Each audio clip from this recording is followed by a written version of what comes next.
Welcome to the deep dive. Our mission, as always, is simple: cut through the noise, get to the core insights, and turn complex research into something you can actually use. Knowledge curated for you. And today, well, we were tackling something pretty fundamental. It's about mastering relationships. Whether that's friction in your team, maybe struggles with a partner, or just navigating those tricky cross-functional things at work. It's universal. It really is that philosophical hurdle. We've all been there, haven't we? Stuck in Mhm. some awful meeting or family fight where you just think, yeah, Sartre was right. Hell is other people. Exactly. And that feeling, it drives that first very common reaction: find an external fix. Blame the boss, find a new job, change the situation somehow. Right. But our sources today, drawing a lot from decades of Franklin Covey research, they argue pretty strongly that looking outside is often, well, kind of futile. And that's a core of this deep dive, isn't it? That real lasting improvement, the kind that brings fulfillment in work and life, it has to start inside. We're not just talking feel good stuff here. No, not at all. This is about changing your behavioral operating system, how you fundamentally interact with everyone around you. And the potential payoff sounds huge. You mentioned 15 specific practices. 15 practices, yeah. Mm. All focused on shifting your internal paradigms first and then your actual observable behaviors. And there's solid data behind this. It's not just theory. The argument is that the quality of relationships is literally an organization's ultimate competitive edge. It is. Franklin Covey looked at thousands of teams, units across loads of companies. And the high performers, the ones consistently beating others in profit growth efficiency. What set them apart? It boiled down mostly to two things: high customer loyalty and high employee engagement. And both of those, well, they're just reflections of the quality of the relationships they build. So it's not just saying people are our greatest asset. Right. That's kind of become a cliche. Right. The real asset is the connection, the nature and quality of the relationships between the people. And this isn't just a corporate thing either. You mentioned the Harvard grant study, that long term one. Yeah, over 80 years they tracked people. And it echoes the same truth for personal life. High quality relationships weren't just nice extras, They actually impacted health. directly linked. Better physical health, more happiness, less stress, even, delayed mental decline, quicker brain function later in life. People with warm, committed relationships, marriage, friends, work allies, they literally lived longer, healthier lives than those who are isolated or in high conflict situations. Okay, so if our quality of life hinges on relationships and blaming the outside world is a dead end, then the mission changes. It does. It becomes about building paradise right where you are, starting with your internal view, your perspective. All right, let's get into it. Section one, changing the lens, paradigm shifts. Where do we start? We start with practice one, which can be tough because it demands some real self reflection. It's called wear glasses that work. Right? The paradigm idea, the way you see something, your mental lens. If that lens is off, you act on bad info. You could be working super hard but getting nowhere and then feel pretty foolish when you realize why. It's like looking at a distant tree and just seeing a green blur. Then you put on glasses and suddenly you see individual leaves, sharp and clear. Same tree, but your reality shifts completely. There's that anecdote about the runner that illustrates how a bad paradigm stops you cold. Yeah, the friend who wanted to run started great, but day three, tripped, sprained his ankle, minor injury, healed fine, but he never ran again. Why not? Because the mental injury was worse. He adopted this limiting belief: I'm just not athletic. And that new paradigm, that faulty lens, it fueled everything else. Exactly. Thoughts like, it was dumb to even try. Feelings of fear of failing again, fear of getting hurt.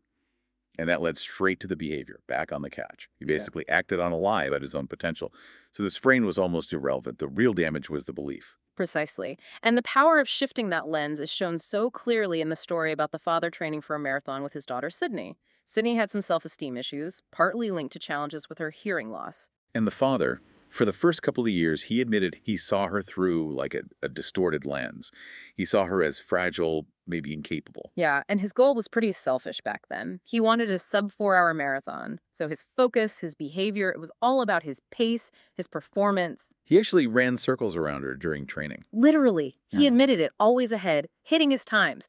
Imagine being Sydney, pushing yourself, and the person supposed to be supporting you is just lapping you.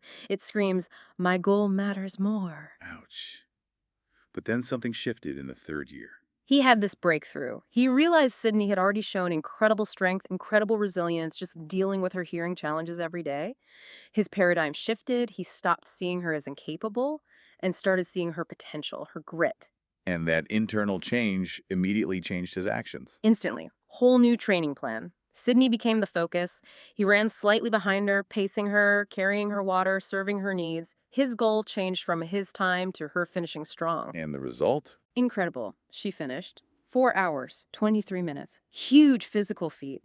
But the emotional win, the confidence boost for her, that was profound. And it happened because the father finally changed his classes, changed how he saw her. It really underlines that old idea, doesn't it? The inscription on the tombstone Mm, about realizing you have to change yourself first before you can change the world or even just your family dynamics. It's yeah. all about that humility, which leads perfectly into practice too. Carry your own weather.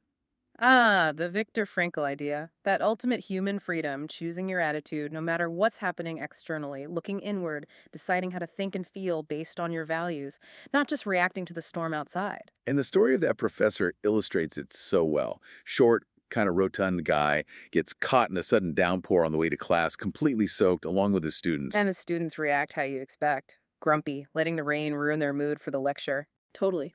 But the professor, cheerful, committed, because his internal choice was based on his values showing up, teaching, creating a positive space. That mattered more to him than the discomfort of being wet. He chose his weather. And the key mechanism for doing that is the pause button, that moment between stimulus and response. Exactly. Inserting that bit of self awareness lets you choose proactively instead of just reacting, fight or flight. Aaron the recruiter seems like a master of this pause, spends months on a great candidate, then the hiring manager basically says, nah, keep looking. Most people would be furious. Right, or at least passive aggressive. But Aaron paused. He thought, okay, if the manager isn't genuinely excited, this hire won't stick anyway. It'll just cause problems later. So his chosen response was actually positive. Aligned with his long term goal. He said something like, I get it, you need confidence here. Happy to keep looking. No drama, just focusing on the successful outcome. And this wasn't just a work thing for him. He reacted the same way to getting a brain tumor diagnosis. Remarkably, yes, at 43. Instead of panic, he used that same self awareness. Calmly dealt with the appointments, the treatment, focusing on gratitude for his relationships. He couldn't control the diagnosis, but he absolutely controlled his response to it. It makes you think about those times you feel wronged, like the story you shared about your early career salary issue. Yeah. Seeing a new hire get $1,000 more, Yeah. that stings. Oh, it did. Instant victim mode. Blaming the boss, feeling totally powerless and resentful, classic reactive external focus. But your father shifted your perspective. He asked that crucial question. Have you thought about what you could do to qualify for the extra $1,000? Boom. Shifted me from victim to actor, from blaming outside to looking inside for influence. So Yeah. you went to your boss and asked what it would take. Yeah. And the goal became clear, ambitious even. Cut physician recruitment time from 10 months down to 6. Suddenly, I wasn't stewing about the past injustice. I was focused on future actions I could control.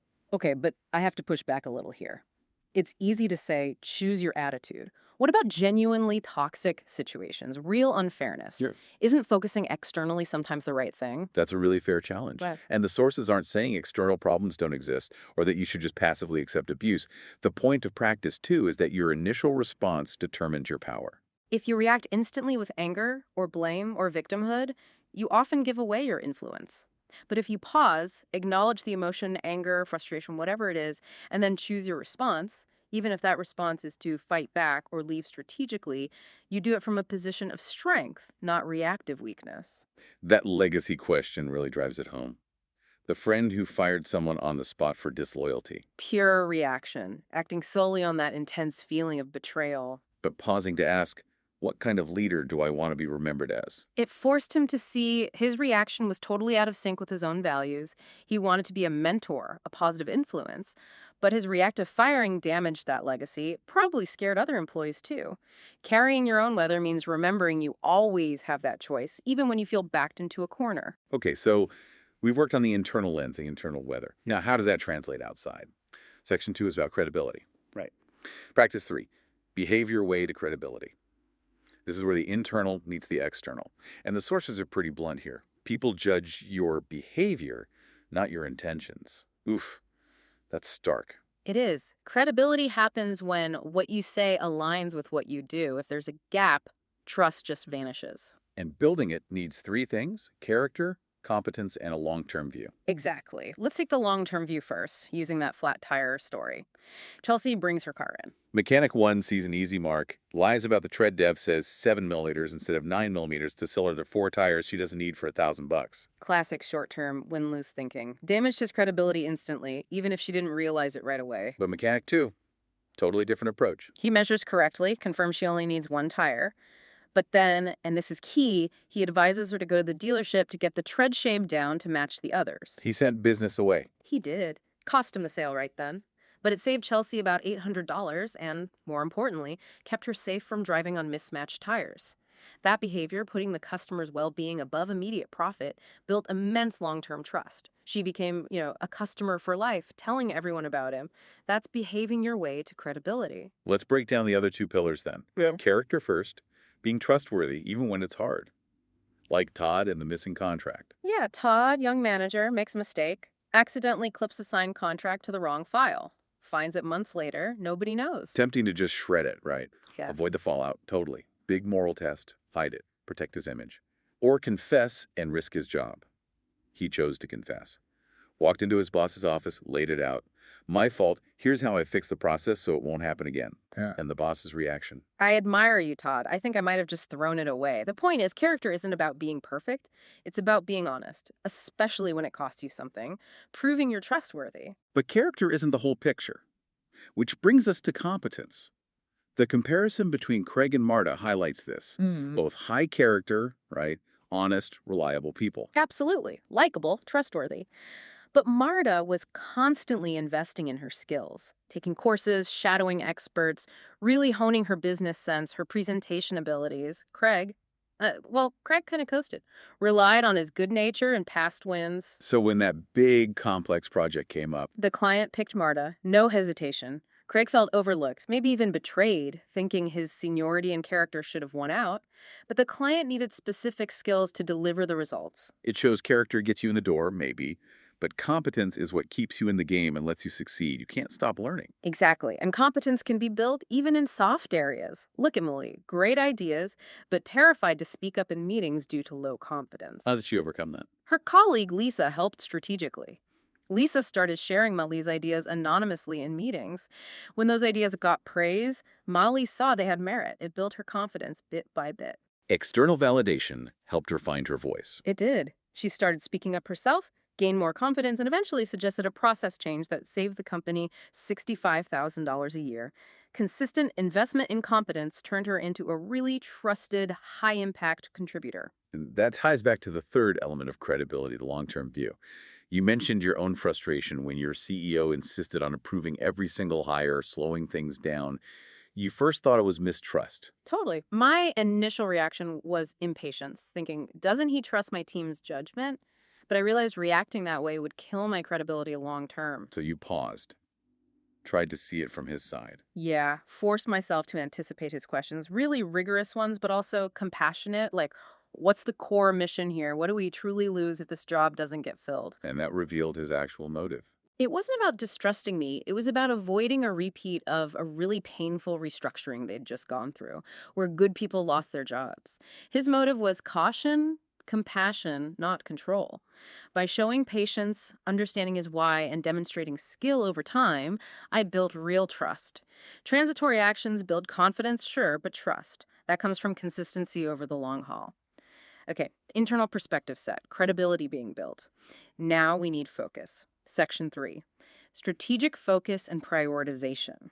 Practice 4 is play your roles well. Yeah, this acknowledges we all juggle multiple important roles: parent, leader, partner, friend, community member, etc. But excelling isn't just about balancing tasks on a to-do list. It's about defining your Tobies. What does that mean? It means defining the character qualities, the commitments within each role that align with your deepest values. It's less about what you do and more about who you are aiming to be in that role. That ties into the regrets of the dying, doesn't it? That hospice nurse, Bronnie Ware. Her work is so powerful. The number one regret she heard over and over: I wish I'd had the courage to live a life true to myself, not the life others expected of me. That's a fundamental failure to play your true roles well. And the story of Reuben, the executive who missed the family portrait. Oh, that's a gut punch. He was so consumed by his new job, slaying dragons at work, that he completely blew off the family photo session. And his wife framed the picture Hmm, with him missing. yeah. A visual reminder of the empty space he left. A stark illustration that his intense focus on just one role, the demanding work one, came at a huge cost to his other vital roles as husband and father. He'd lost sight of his to-bes. So, how do you manage these competing roles? The air traffic controller analogy helps here. It's a great analogy. You have to keep all your important roles on the radar screen, just like a controller tracks all the planes. But at critical moments, like landing a specific plane, you have to give undivided attention to the role that needs it most right then. And practically, how do you define those roles and stay mindful? Contribution statements. Yeah, defining success in each role based on values. So, for the role of self, it's not go to gym 3 week. It's more like I will consistently set and keep commitments to my physical, emotional, mental, and spiritual well being. It's broader, more value driven. And sometimes you need tangible reminders, like the executive with the bright orange notebook. Exactly. That jarring color wasn't accidental. It was a conscious symbol, a constant reminder of his important role as a father, cutting through the noise of urgent work demands and prompting him to check his real priorities. Okay, prioritizing roles is one thing, but then there's the constant barrage of stuff. Which brings us to practice 6. Avoid the pinball syndrome. Ah, yes, the tyranny of the urgent. The pinball machine is a perfect metaphor. It's designed to grab your attention right now with flashing lights and sounds. Those are the emails, the notifications, the minor crises. Exactly. They feel urgent, demanding immediate reaction. But they pull us away from the truly important long term activities, especially the ones that build deep relationships or require focused thought. And the cost of constantly playing pinball, reacting to urgency, sometimes you only see it looking back, like with those two funerals. It's a stark contrast. The executive focused solely on professional urgency, estranged family, empty seats, the administrative worker who prioritized investing in people, building connections, a packed service full of love and appreciation. And in extreme cases, the cost is catastrophic. Eastern Airlines Flight 401. A truly horrifying example from 1972, the entire flight crew became obsessed with troubleshooting a single non critical urgent problem, a burnt out landing gear light bulb. Just a light bulb, so it's a Yeah. light bulb. But their focus narrowed so completely onto that urgent technical issue that they completely lost situational awareness. They forgot the important task, flying the plane safely, and the plane crashed. Into the Everglades. Over 100 people died, all because a highly skilled crew got sucked into the urgent and neglected the fundamentally important, It's like that driver weaving frantically between stoplights, hitting the gas, hitting the brakes. and ending up right next to the car that just drove smoothly. All that frantic energy achieves nothing. The antidote is being intentional, setting goals that actually matter, centered on relationships and the future, choosing weekly priorities, the activities that build trust, not just clear the inbox. Okay, so we're prioritizing time and roles. Now let's talk about effort. Practice 14. Align inputs with outputs. This gets a bit technical with lag and lead measures. It does. But the concept is simple and powerful. Lag measures are your results, your outputs. Things like your weight on the scale, quarterly revenue, customer satisfaction scores. They lag behind the actions. And you can't directly control them after the fact, right? Staring at the scale won't make the number change. Exactly. Focusing only on lag measures is like looking at the scoreboard after the game's over and wishing you could change the score. It's frustrating and pointless. So the focus needs to be on lead measures, the inputs. Right. Lead measures are the specific actions, the behaviors you can control that have a high probability of driving the lag measure you want. If weight loss is the lag, the leads are things like cutting calories, exercising daily.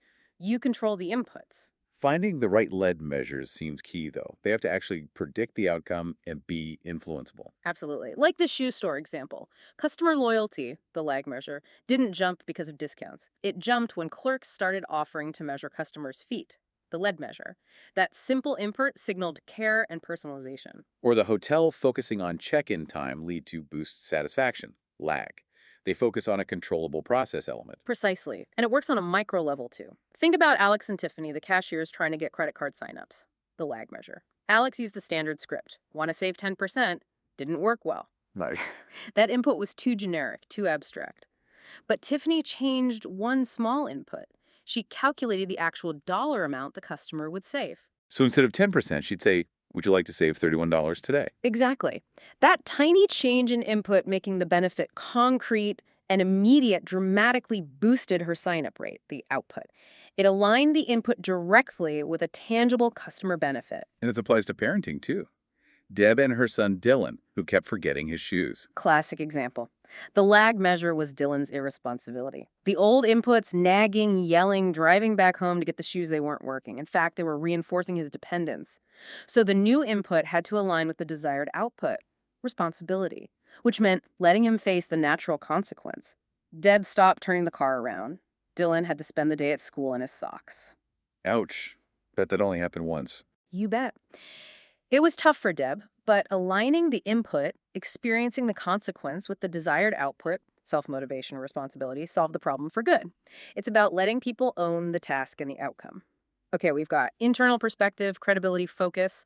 Now we dive into the thick of it, interpersonal dynamics. Section 4 starts with practice 7. Think we, not me. This is about moving up the maturity continuum. Beyond dependence, you take care of me, and even beyond independence, I'll do it myself, to interdependence, the realization that together we can achieve more. And achieving that requires balancing courage and consideration. Exactly. Courage is expressing your own needs, your perspective, standing your ground respectfully. Consideration is genuinely valuing and respecting the other person's needs and perspective, even when you disagree. It leads to that four-quadrant matrix. Win, win, win, lose. Right. Low courage, but high consideration. That's lose-win. You basically give in, appease, maybe become a doormat. High courage, low consideration. That's win-lose. Dominating, maybe the lone genius who steamrolls everyone. And low courage, low consideration. That's lose-lose. Conflict avoidance, simmering resentment, often self-destructive in the long run. So the goal, the only sustainable place, is win-win. High courage and high consideration. That's the sweet spot. Seeking mutual benefit, disagreeing respectfully, finding solutions together. It requires both asserting your needs and understanding theirs. The story of Lewis and Brenda's pay illustrates the opposite of win-win initially, right? Right. Lewis, the manager, was worried his star salesperson, Brenda, might earn more than him through commissions. Classic scarcity thinking. He saw Brenda's potential success as taking something away from him, like there's only a fixed pie and her slice gets bigger, so his must get smaller. So his instinct was maybe to cap her earnings, a win-lose move. Or maybe just create friction, leading to lose-lose if she got frustrated and quit. But the win-win mindset flips the script entirely. How so? It sees that Brenda isn't taking from his plate. Her success makes the whole pie bigger for everyone, the team, the company, and ultimately Lewis himself through the unit's success and his reputation as a leader who develops talent. His real reward isn't just his salary. It's mentoring her, celebrating her wins without insecurity. Abundance, not scarcity. That interdependence, that win-win approach, seems totally dependent on trust. Which brings us neatly to practice 8. Take stock of your emotional bank accounts. EBA. The EBA is such a useful metaphor. Every relationship has one. You make deposits through courtesy, keeping promises, even small ones, being loyal when someone isn't there, setting clear expectations. And those deposits build a high balance, making communication feel safe and easy. Exactly. When the balance is high, you pick up their call, you assume good intent. But withdrawals, breaking promises, gossiping, being unclear, being rude, they lower the balance. And when the balance is low or overdrawn, Mm-hmm. you dread seeing their name pop up. You avoid them. Precisely. And crucially, these aren't like financial accounts where you save up to spend. The goal with EBAs is only to make deposits. You never intentionally build up credit just to make a big withdrawal later, like being super nice, only because you're about to ask for a huge favor. That feels manipulative. And a common mistake is making deposits in the wrong currency, Yeah. not understanding what the other person actually values. Oh, absolutely. Like the pineapple cake story. Yeah. Your wife made you pineapple cake for 15 years. Thinking it was my favorite, all based on one throwaway compliment I gave her aunt ages ago about her cake. And I never corrected her. So for 15 years, she was making these well-intentioned deposits, acts of service, but they weren't really landing because it wasn't your preferred currency. You have to know if someone values quality time, words of affirmation, gifts, acts of service, or physical touch. And you often have to ask. And the deposits have to be genuine, right? Yeah. Not counterfeit. Definitely. Like a manager showering an employee with over-the-top praise just before dumping a terrible project on them. That's not a real deposit, it's manipulation, and it usually backfires, causing an even bigger withdrawal when the motive becomes clear. Intent matters. And even apologies can be withdrawals if they're not sincere. Francis, the guy who blew up at a colleague. His apology was a disaster. He said, "Look, I'm sorry, but you really pushed my buttons." That but negated the whole thing. He excused his behavior instead of owning it. That's not fixing the withdrawal, it's making another one by showing his motive wasn't genuine remorse, which leads straight into practice 9. Examine your real motives.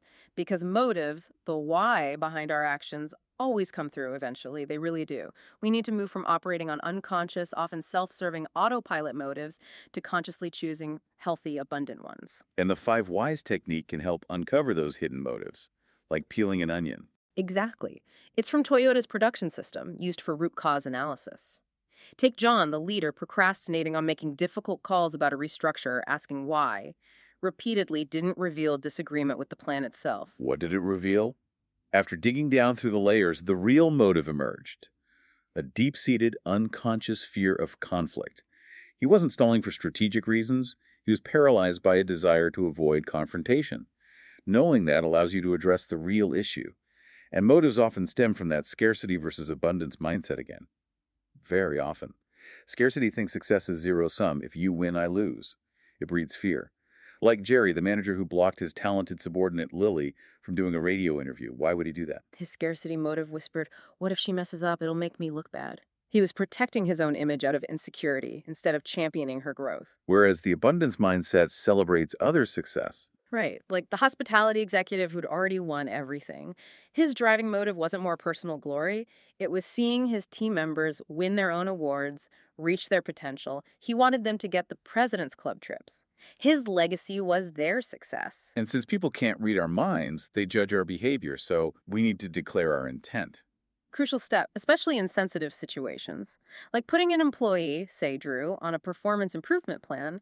If you just launch into the problems, he'll likely get defensive, shut down. But if you start by declaring your intent, Drew, my only intention here is to help you succeed in this role.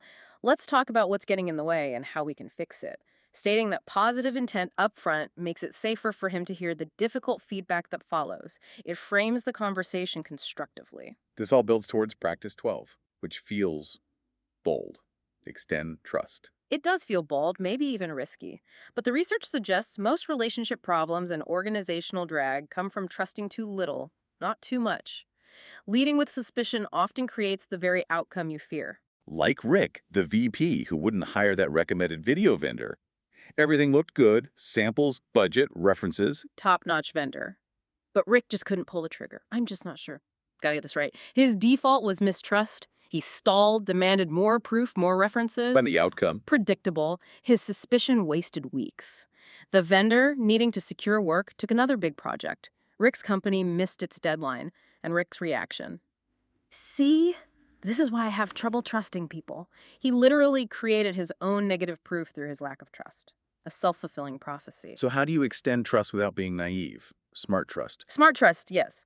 It starts with a propensity to trust, an assumption of goodwill, but then you do 3 quick checks. What are they? Assess the situation. What exactly are you trusting them with? 2, assess the risk. What are the real consequences if they fumble? 3, assess their character and competence. Are they motivated, honest? Do they have the skills or the potential to develop them? Like Larry, the manager, with Maria, the receptionist who was often late. Perfect example. Maria was talented, high character, but had punctuality issues because of childcare drop-offs. Larry assessed situation, reception duties, risk, relatively low, manageable, character competence, high commitment, clearly capable. So he extended trust. Conditionally. Maria, I trust you can fix the lateness. Let's make a plan. She did fix it. And because he saw her character and potential, he later took a bigger leap of trust, promoting her to customer advocacy, a role she wasn't formally trained for. He assessed the risk, believed in her capability, extended trust, and she soared. Massive success for everyone. And if you're on the other side, feeling like trust isn't being extended to you, The advice flips. Don't just demand trust. Focus on proactively increasing your own credibility. Demonstrate high character consistently. Build your competence visibly. Make it easy and logical for others to extend trust to you. Earn it through your behavior. Okay, final section. Refining communication and growth. Practice 10, talk less, listen more. Sounds simple, but it's profound. Zeno of Citium nailed it. 2 ears, 1 mouth, use them in proportion. The greatest gift you can give is genuine understanding. And remember, with people, fast is slow and slow is fast.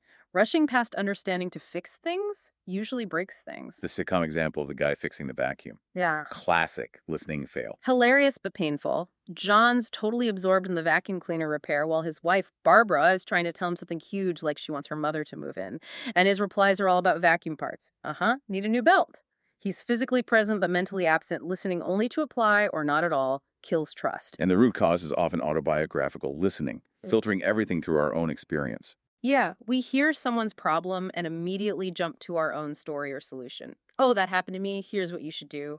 We advise before we diagnose. Like the young baseball player who just wanted to walk, so he basically ignored the coach yelling strike versus ball calls. He filtered reality through his own desire, didn't listen to the objective input, only his internal hope, and struck out. We do that in conversations all the time, hear what we expect or want to hear, not what's actually being said or felt. The antidote is empathy.